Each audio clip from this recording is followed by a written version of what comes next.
The Republican candidates gearing up for fight night in Detroit. Just a few hours to the big debate, and Facebook is buzzing about what voters want to hear.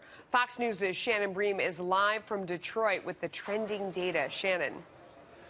Melissa, this is so much fun because unlike a formal poll or a survey where you're asked specific questions and people are thinking about how their answers may be perceived, what Facebook does is just looks into the conversations that people are having online, and it gets a much more candid response. Let's take you first to look at Michigan, where we are tonight, the scene of tonight's debate.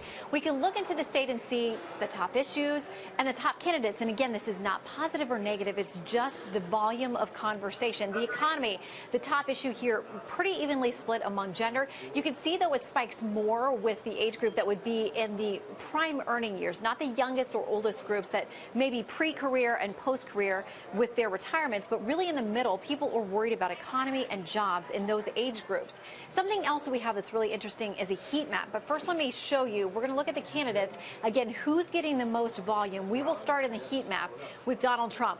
Look at it. He lights it up. Wherever the intensity is, the deeper, darker reds, that's where the conversation is about him, Donald Trump. Whether it is positive or negative, you can see there he's really dominating. So let's look in the top 5.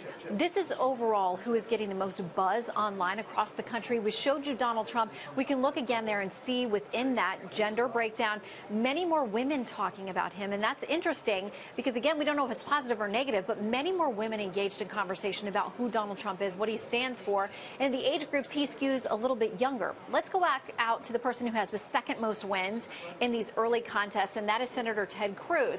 He is more evenly split among the genders, what they're talking about, and also in the age groups, he doesn't hit as much with the younger conversation, but you can see across the board he does have a lot of appeal and conversations across all of these different age groups. Now, tonight we'll be getting data in real time. We're also going to take people live on Facebook during the debate. We'll take you backstage. It's going to be a lot of fun to break down the information as we see how people react to those 4 candidates on stage tonight. Melissa?